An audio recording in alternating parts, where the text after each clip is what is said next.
Who knows what evil lurks in the hearts of men? Welcome to Nightmare Narratives.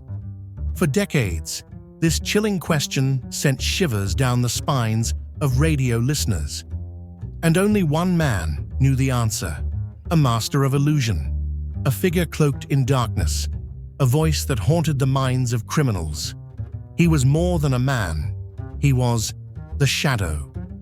From the smoky streets of the city to the hidden corners of the underworld, the Shadow struck fear into those who preyed on the innocent. Armed with his mysterious power to cloud men's minds, he fought a never-ending battle against crime, leaving only his eerie laughter in the night. Originally airing in 1930, The Shadow became one of radio's greatest crime dramas, starring legends like Orson Welles, thrilling audiences with tales of justice, mystery, and the unknown. Now relax, listen closely, and remember, the Shadow knows.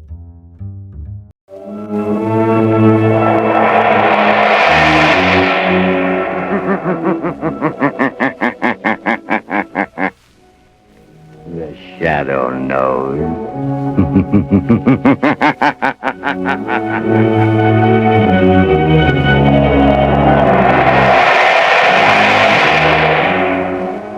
Blue Coal presents The Shadow, the mystery man who strikes terror in the very hearts of shopsters, lawbreakers, and criminals.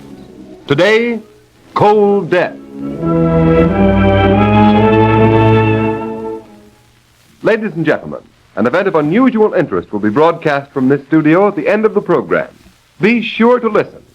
And before today's exciting adventure with The Shadow begins, I'd like to offer a suggestion for home heating comfort. The next time you need fuel, order Blue Coal, America's finest anthracite. You don't have to get a full supply. The Blue Coal dealer will be glad to send you a trial ton. Use it, compare it with your regular fuel in every way. It's 10-to-1. You'll find Blue Coal gives you better heat at less cost. So order Blue Coal by name. Phone your order to your nearest Blue Coal dealer tomorrow.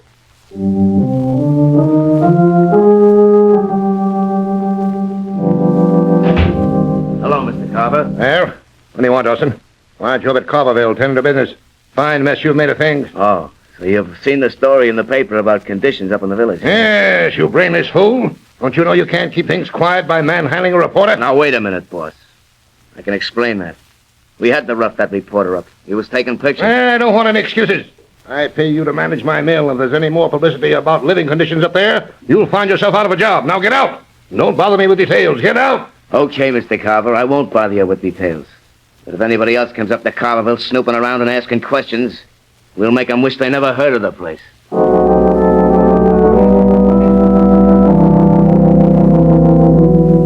Commissioner Weston, I tell you it's an outrage. Don't you agree, Cranston? It's a pretty sorry state of affairs, Commissioner. Granted, the conditions existing in this little mill village Daniel Carver owns are an outrage. Why, he ought to be kicked out of this club. What do you think, Cranston? I agree, if the newspaper accounts are true. Sickness, half a dozen deaths recently.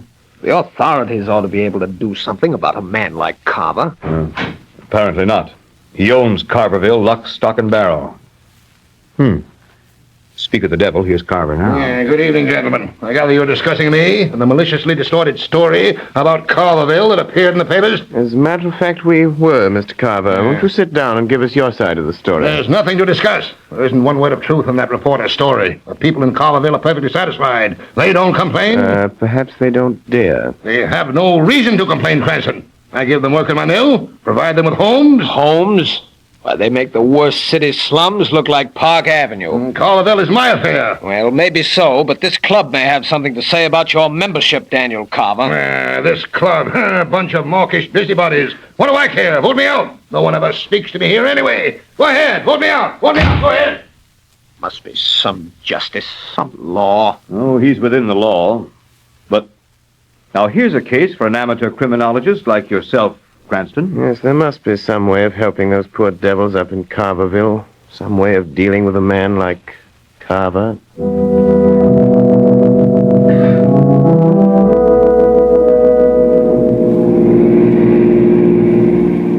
Vermont Cranston, would you mind telling me the reason for this long drive in zero weather? You'll soon see the reason, Margot. We're now entering Carverville. Take a good look at it. Oh, how drab. How awful. Look, Lamont, broken windows stuffed with paper. I'm beginning to understand why you're here. But how did you hear about it? Daniel Carver, the man who owns this charming little mill village, is a fellow club member of mine. What are you going to do, Lamont? I don't know exactly until I've talked to some of these people. As Lamont Cranston or the Shadow? As a nameless social worker for the present, Margot, but I have a strong hunch the Shadow will have to play a big part if anything is to be done to help these people. Here we are. You want some gas, mister? No thanks, but could you tell me how to get to Mrs. Tucker's house? What do you want? Ma Tucker's got enough trouble already, what with her old man and kid dying since the cold set in. I read about it in the papers. We've come here to help. Listen, mister. Carverville folks ain't got much, but we ain't asking or welcoming no nosing around from strangers. If you'll just point out Mrs. Tucker's house, I'll see what she has to say. Right over there by the creek. But don't say I didn't warn you, mister. Thanks. Come along, Margot. I may need your help to get Mrs. Tucker's confidence. Well, I'll do anything I can. You know, Lamont, there's something terrifying about this village. How so? Oh, that man and the way people are watching us from behind curtains in the windows of every house along the street. You're afraid of something, Margot. Of what? That's just what I hope to discover in this house. Oh, there's something sinister about this place. Wait, Margot. Someone's coming to the door. What do you want, mister? Are you Mrs. Tucker? I'm Ma Tucker. What do you want? May we come in? You say what you got to say. Please, Mrs. Tucker, we've come to help you. No, you... Oh, all right. Come in. It don't matter. Nothing matters now. Thank you. Mrs. Tucker, we realize you've been through a terrible ordeal. Losing your husband and son within a week. Well, I ain't no worse off than anybody else in Carverville. What are you going to do? I got one boy left, Sam. He works in the mill. Mrs. Tucker, how much rent do you people have to pay for these houses? Hey, you better get out of here, mister. You don't want to get me in more trouble for talking to you at all. You better get out. Who would make trouble for you because you talk to us? Never you mind that, mister. And if you know what's good for you, you'll get out of Carverville before Dawson and the others from Carverville get here. Hey, Ma, who are these folks? This is my son, Sam. Hello, Sam. Well, howdy. You welfare workers from the city? You might call us that. We've come here to investigate conditions. They've been asking questions about the houses, Sam. I didn't tell them nothing. Well, why didn't you, Ma? Huh?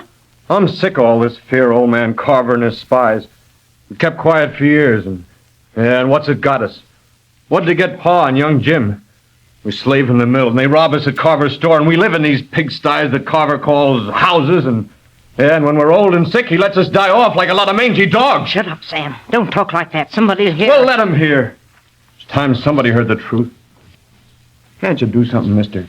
Can't you help us? If somebody don't help us, God only knows where this will end. Thanks for speaking out, Sam. You'll have to help. Lamont, there's a crowd gathering outside. What? I knew it. I knew there'd Now, be you trouble. be quiet, Ma. Listen, mister, I got a notion you're all right. Come on, Tucker! Sam! Open up! We're gonna chase them smart out here with strangers out of town, like we did that reporter. Listen, Sam, we'll have to leave or there'll be trouble. But will you meet me in the next town in a couple of hours? I've got to know everything that's been going on here if I'm to help you. Yeah, I'll meet you. Look for my car on Main Street. Come on, Margot, keep close to me.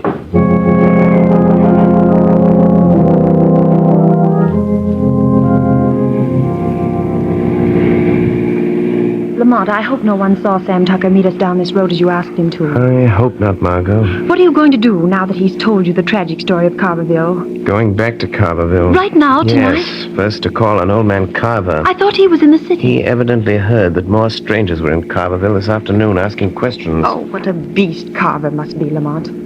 If he could only be made to see the misery and suffering he's caused. He's going to see it, Margot, tonight.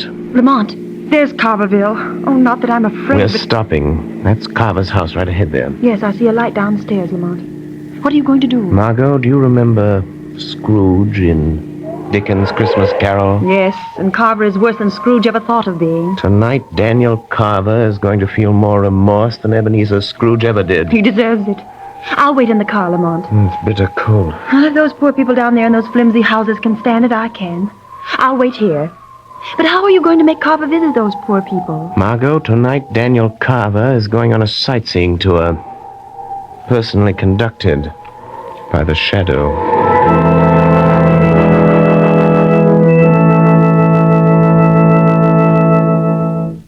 In just a moment, we will continue with the second part of the Shadow's thrilling adventure. While you are engaged in last-minute preparations for Christmas, don't neglect the health and comfort of your family. Be sure of a cozy, warm home during the holidays by ordering a supply of blue coal. No matter how cold or how mild the weather, blue coal is the most economical fuel for heating or cooking purposes. Up in the Arctic regions, where the temperature today is at least 60 degrees below zero, fur traders and trappers are keeping warm with blue coal. They have used other fuels only to find that blue coal will keep them warm more economically than any other fuel. Blue coal is a Pennsylvania anthracite, the fuel that burns long and steadily. It is the fuel that furnaces, parlor stoves, and cooking ranges in New England were especially designed to burn.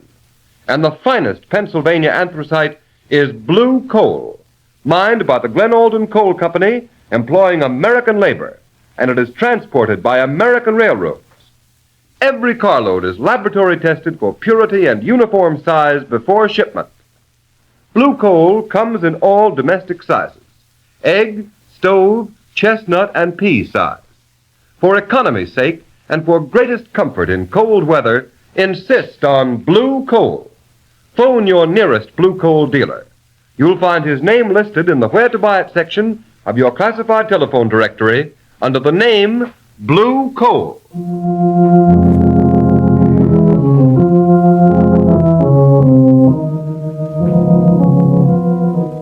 Dawson, I told you if there's any more trouble up here in Carverville, I'd fire you, didn't I? Yeah. Well, there ain't been no trouble, Mr. Carver. Not yet. If that guy that was here this afternoon comes back tonight, we'll make him wish he'd never heard of Carverville. Oh, what makes you think he will come back? I know he's coming back. Tonight. You got Sam Tucker to meet him down in the next town. How do you know that? I took a rubber hose to the kid when he came back about an hour ago.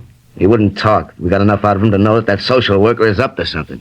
Well, I don't want any shooting and killing now. You just leave that fella to me, Mr. Carver. You said you didn't want to be bothered with details. What are you going to do, Dawson? Well, nothing much. But don't you worry. There ain't no law against a fella being shot accidental while he's snooping around in the dark. You just leave the details to me. So long, boss. I was a fool to come up here from the city tonight. No cold country house. No electricity. Nothing but candles. The wind even blows the door open.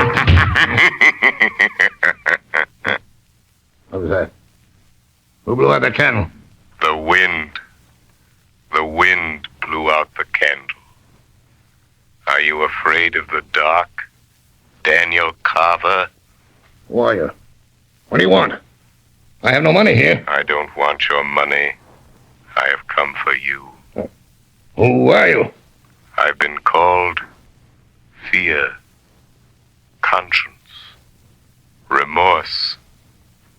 But I am best known to your kind as the Shadow. The Shadow? I don't believe in things like that. You're a man. I hear your voice. If you're one of those stupid fools from the village, you've got any idea of killing me, you'd better think first. You'll hang for it. Since you will not believe that I am the Shadow, let us pretend I am one of those unfortunates from your village. Let us pretend that here in the darkness I am standing with a gun pointed at your heart. Oh, what do you want of me? I want you to come with me.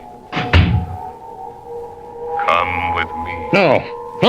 No, you're going to murder me. I won't leave this house. I won't go with you. Come, or I'll use the gun you are so sure I have in my hand, even though you can't see the gun, or my hand, or me.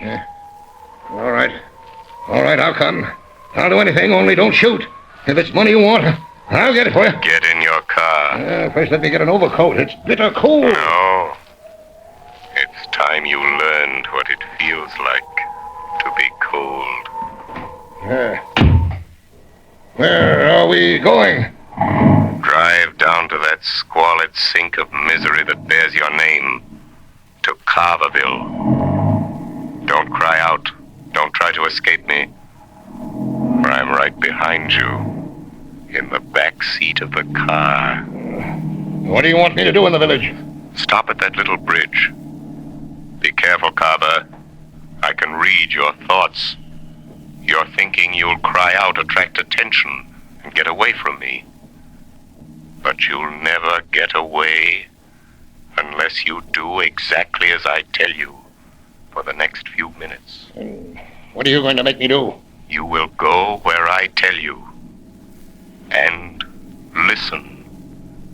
And watch. And what if I meet someone? If you should, don't speak. There's a little bridge. Stop the car. Now get out of the car, Daniel Carver. This is the Tucker house. Walk to that lighted window over there. Stand there by that broken pane stuffed with paper. Why, you brought me here. You better look out. Bill Dawson, my foreman, and some men are out looking for some stranger that's been snooping around here. We might be shot by mistake. That is a chance we must take, Carver. Look into that room and listen. All right. Ma. All right. Ma, listen, Ma. Everything's going to turn out all right. Those folks who were here today, they're going to do something. Oh, I'm trying to hope so, Sam. But hoping comes mighty hard when hope's been killed so often. Pa's dead. Your brother's dead. Listen to that. Oh, Sam, you gotta go away. You gotta go far away. And after what's happened, Dawson will fix you good. It won't be just a beating. He'll fix it so something will happen to you at the mill. You gotta go away, son. Yeah, but I can't leave you, Ma. Not even long enough to hunt another job. Oh, don't you fret about me, Sam. I ain't got much longer on this earth anyhow, son. You get away. You get away from here while you've got a chance. Oh, Ma. Ma, you're crying. You didn't even cry when Pa died. Seemed like I couldn't. Seemed like he was better off dead. 'Cause he was free of old man Carver at last. At last. Oh, Ma, don't... Come, Carver. I have something else to show you. What are you trying to do? Where are you taking me now? You will see. Tell me, Carver, have you ever heard the story of Scrooge? What does the story of Scrooge got to do with me? You are Scrooge, Daniel Carver, a 20th century Scrooge. And this is Christmas. You'd never believe it to look down the streets of this mill town of yours. Would you, Carver? And what do you expect me to do about it? You are not your brother's keeper, are you, Carver? Let me go. My hands are freezing. Still thinking of yourself? Is that the Christmas spirit, Carver? Let me go and I'll do something. Send some Christmas baskets. That would ease your conscience, wouldn't it? No, Carver. You're not going to get off so easy. I've seen enough. Where are you taking me now? Just a little way. A few steps to that lighted window over there. To that house with a car standing in front of it. If they can afford a car... That is a doctor's car. Your villagers don't own cars. They don't own anything. Go to that lighted window there. Look in. See what is happening. Listen. There's frost on the glass. I can't see. There's another broken pane. The hole is filled with paper to keep out the cold. Like the Tucker's window. Push the paper aside. All right. I will. Try and be calm, Mrs. Anderson. I know it's hard, but you must for the child's sake. I'll try, Doctor. I will try. I can't help feeling the way I do. My husband dying of pneumonia only last month. Now Judy going the same way. Oh, there's still hope. I'd move her to a hospital if there were one near enough. I wish there were only some way of keeping these rotten Carver houses warm. But you might as well try to heat a barn. Mommy. Listen, Carver. Mommy. Yes, darling. I'm right here, Judy, dear. Mummy's here. Mommy, could I have Cecile? Of course you can, honey. Here's your doll, Judy. Mommy, do you think Santa Claus will bring me a real doll? I hope so, Judy.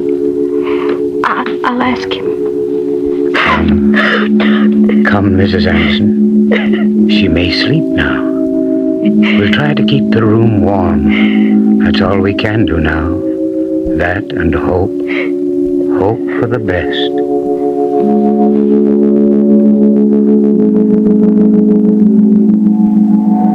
Look at that child, Daniel Carver. She's dying. And you alone are to blame. No, stop. Don't torture me anymore. If that child dies, Carver, there will be no candles. No gay candles on a gift-laden Christmas tree, but white candles shedding a ghostly light around a packing box coffin. No, stop. It will be the monument to your life No. of selfish greed, No. and a cross you will bear through all eternity. Unless Unless what? Unless you make amends. I'll do anything. I'll do anything to make amends. I didn't know. I've been blind, selfish. No baskets of fruit or pennies in the snow will wipe out your sins against these long-suffering people, Carver. I know. I'll make everything right. That little girl, she needs medicine, a warm house. Let me go in and get the doctor to move her to my house on the hill. I'll get specialists. I'll do anything to save her life. Wait, Carver. That is only the beginning. What of all the others? What of these death traps you call homes? I'll tear them all down, burn them, build new ones, houses that are warm and comfortable and safe. I swear it.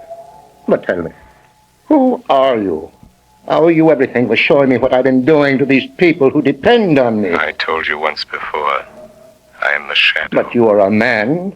Why can't I see you? I have clouded your mind, made it impossible for you to see me. You will never see me.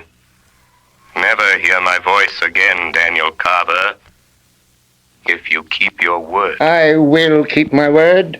I swear it. If you don't, the shadow will return. And the next time... Al! Hey, Al! You seen any of that fella? Oh, hey, Bill. Shadow. It's my foreman, Bill Dawson and Al Trimble. Yes, I know. They mean to kill a man. If they can find him. They're after some fellow that was here this afternoon with a young woman. Welfare workers, I think. What'll we do? Let them come. This is your first test. You are responsible for their acts. What are you going to do, Carver? But they might shoot us by mistake. They've got shotguns. This is your chance, Carver. If that fella's around here, we'll find him, Al. Go around the back of Tucker Shack and take a look. Okay.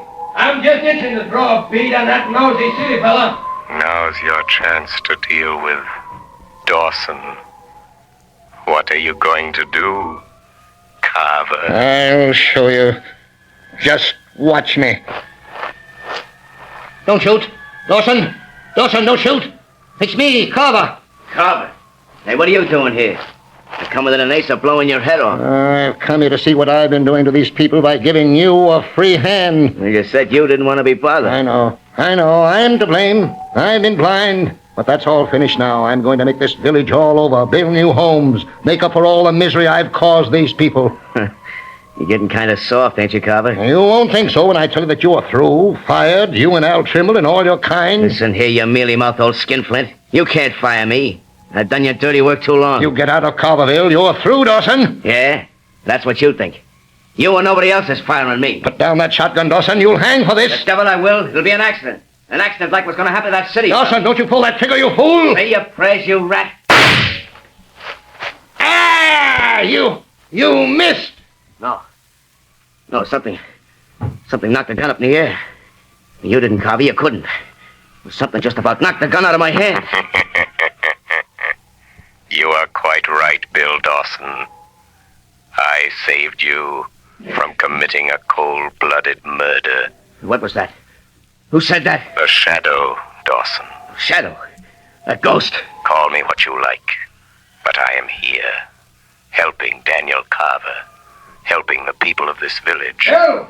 Hey, Bill! Dawson! You get him? Al, come on, we're getting out of here. Something just talked to me. You must be drunk, Bill. Hey, what's that over there? It's old man Carver.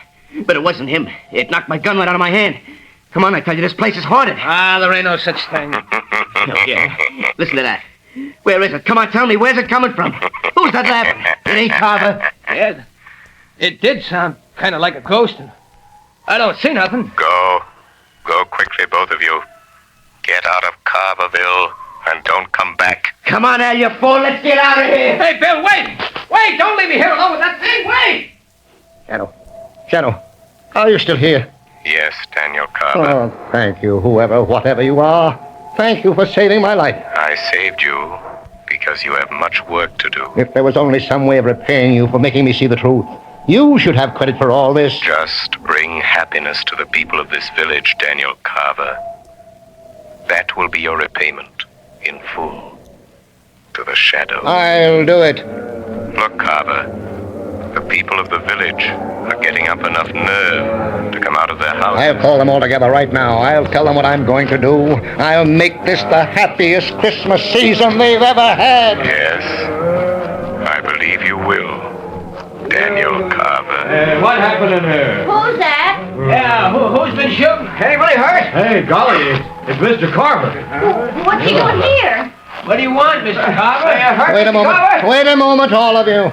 Oh, I know you have good reasons to hate. Tonight I've been shown why. Someone came to me. Oh, I don't know what he was. I don't care. All I know is he was like a spirit of God. He has shown me how to create a new Carverville, a happy Carverville, where the spirit of Christmas will shine all these years through. Men and women, a shadow has brought us light.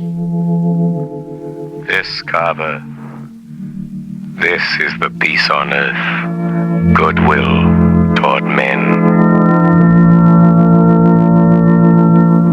Friends, this afternoon we have an event of unusual importance to bring to you.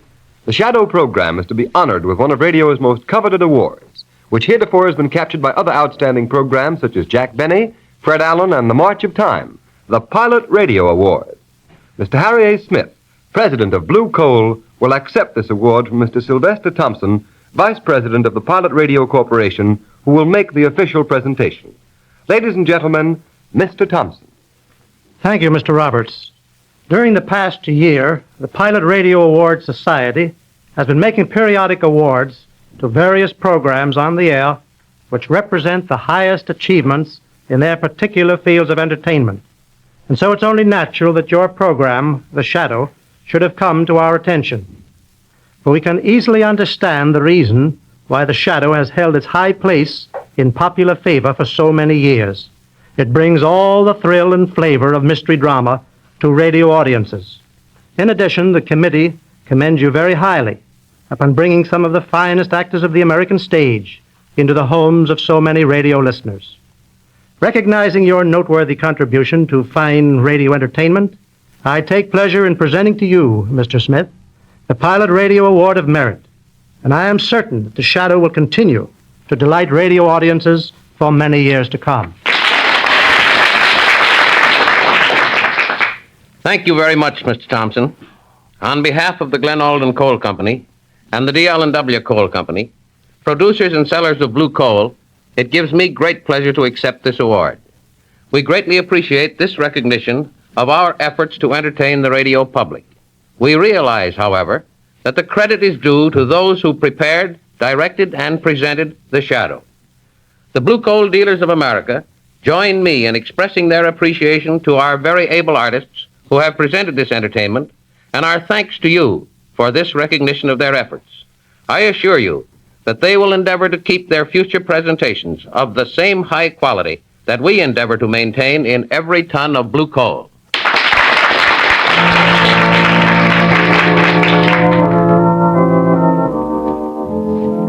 The story you have just heard is copyrighted by the Shadow magazine. The characters in this story are entirely fictitious. Any similarity to persons living or dead is purely coincidental.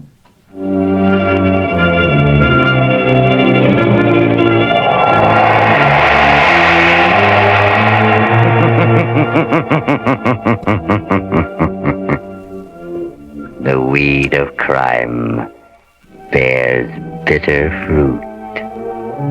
Crime does not pay. The Shadow knows.